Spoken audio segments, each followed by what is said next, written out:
हमारे अपराधों को माफ करेगा। एक बार 4 लोग खटिया पर एक लकवे के रोगी को लेकर आए और उन्होंने जिस घर में प्रभु यीशु मसीह थे वहां इतनी भीड़ थी कि कोई बाहर से अंदर नहीं आ सकता था। उन लोगों ने छप्पर फाड़ कर ऊपर के घर का और उससे लकवे के रोगी को नीचे लटका दिया, और जब नीचे लटका दिया प्रभु यीशु ने उस लकवे के रोगी को, बीमार को देखा और बोला, पुत्र तेरे पाप क्षमा हुए। और वो तुरंत लकवे का रोगी चंगा हो गया, हील हो गया, चलने फिरने लगा, बोलने लगा, प्रभु की महिमा करने लगा।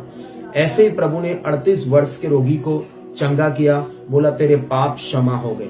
तो मैं आज आपको बताना चाहता हूं मेरे प्रियो, प्रभु कहता है कि अगर तुम चंगाई पाना चाहते हो, अगर तुम रिहाई पाना चाहते हो, अगर तुम मुक्ति पाना चाहते हो, तो जब तुम प्रार्थना करते हो तुम्हारे मन में विरोध हो तो लोगों को माफ करो, क्योंकि जब तक आप लोगों को माफ नहीं करोगे आपको छुटकारा नहीं मिलेगा।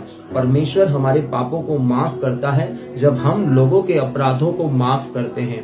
तो प्रभु ने कहा कि जब तुम प्रार्थना करते हो तो लोगों को माफ करो। मेरे प्रियो, दुनिया बदला लेना सिखाती है, लेकिन परमेश्वर हमें प्रेम करना, माफ करना, लोगों को क्षमा करना सिखाता है। और जब हम लोगों को माफ करते हैं तो प्रभु भी हमें माफ करता है।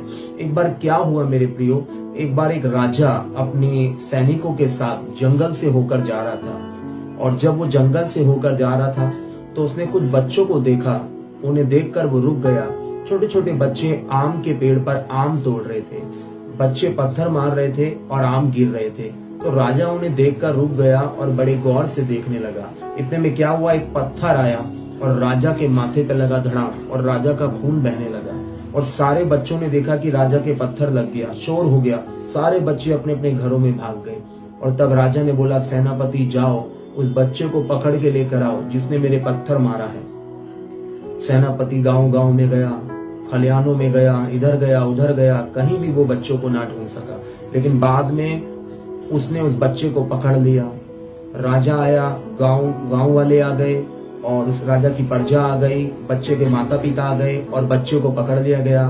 और अब लोग सोचने लगे कि राजा की तरफ कोई आंख उठाकर देखता है, राजा उसकी आंखों को निकाल देता है। अब ये राजा इस बच्चे की गर्दन कटवा देगा, इसे मार डालेगा। तब बच्चे को बुलाया गया। राजा ने बोला, बच्चे को मेरे पास लेके आओ, और सेनापति से बोला, जाओ एक मिठाई का डिब्बा लाओ और इस बच्चे को दे दो। सारे लोग हंसने लगे, उनके सैनिक हंसने लगे, अपने मन ही मन हंसने लगे कि राजा शायद पत्थर लगने से पागल हो गए। इस बच्चे ने राजा को पत्थर मारा, इनका खून निकला और ये उसे मिठाई दे रहे हैं। तब सब लोग हंसने लगे। तब राजा ने बोला, जब ये बच्चे उस आम के पेड़ को पत्थर मारते हैं, वो इन्हें आम दे सकता है, मीठा दे सकता है पत्थर मारने पर, तो मैं तो एक राजा हूं, क्या मैं इन्हें मिठाई नहीं दे सकता? तो मेरे प्रियो, कहने का तात्पर्य है कि प्रभु कहता है कि अपने शत्रुओं से प्रेम करो, अपने सताने वालों के लिए प्रार्थना करो और अपने विरोधियों को माफ करो। वो लोग आपको नफरत देते हैं। प्रभु का वचन कहता है कि तुम आशीषित हो। लिखा है, कोई व्यक्ति किसी के श्राप के बदले श्राप देने वालों को श्राप ना दो, वरन आशीषित हो। तो प्रभु यीशु मसीह जब क्रूस पर थे, उनके अगल बगल 2 कुकर्मी थे। तो क्रूस पर प्रभु ने क्या कहा? मृत्यु से पहले यीशु मसीह ने बोला, हम गुड फ्राइडे बनाते हैं, गुड फ्राइडे आने वाला है। हम गुड फ्राइडे पे प्रभु ने क्या बोला? हे पिता, इन्हें क्षमा कर, ये नहीं जानते ये क्या कर रहे हैं। तो मेरे प्रियो, मैं आपको बताना चाहता हूं कि जब आप लोगों को क्षमा करते हैं तो आप परमेश्वर से क्षमा पाते हैं, और जब आपके अपराध क्षमा होंगे तो हीलिंग भी आएगी, चंगाई भी आएगी, छुटकारा भी आएगा, मुक्ति भी आएगी, भूत प्रेत भी भागेंगे।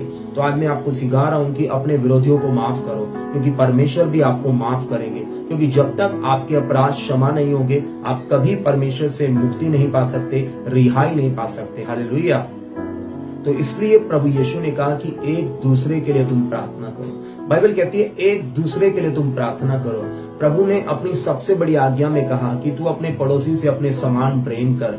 परमेश्वर नहीं चाहता कि हम अपने बैरियों से बैर करें, वरन परमेश्वर चाहता है हम उन्हें माफ करें। हालेलुया। अगर आप लोगों के अपराधों को माफ करोगे तो स्वर्गीय पिता भी आपके अपराधों को माफ करेगा।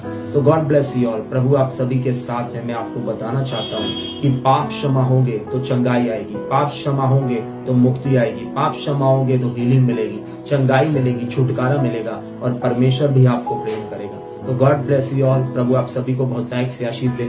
मैं विश्वास करता हूँ कि ये संदेश आपको समझ आया होगा। तो आज से अभी घुटने टेककर अपने अपराधियों के नाम ले लेकर उन्हें माफ करें, उनसे मेल मिलाप करें, ताकि परमेश्वर आपके अपराधों को क्षमा करे। जब आप लोगों को माफी देते हैं तो प्रभु भी आपको माफी देगा। तो इस वचन को सिर्फ पढ़ने वाले नहीं, परंतु इस वचन पर चलने वाले बनो। अगर आप वचन पर चलोगे तो प्रभु आपको छुटकारा देंगे। God bless you. प्रभु आप सभी को आशीष दे। हमारे फेसबुक चैनल आज की रोटी पर बने रहे, हमारे YouTube channel life changing fellowship पर बने रहे। प्रभु आप सभी के साथ है। God bless you. जय मसीह।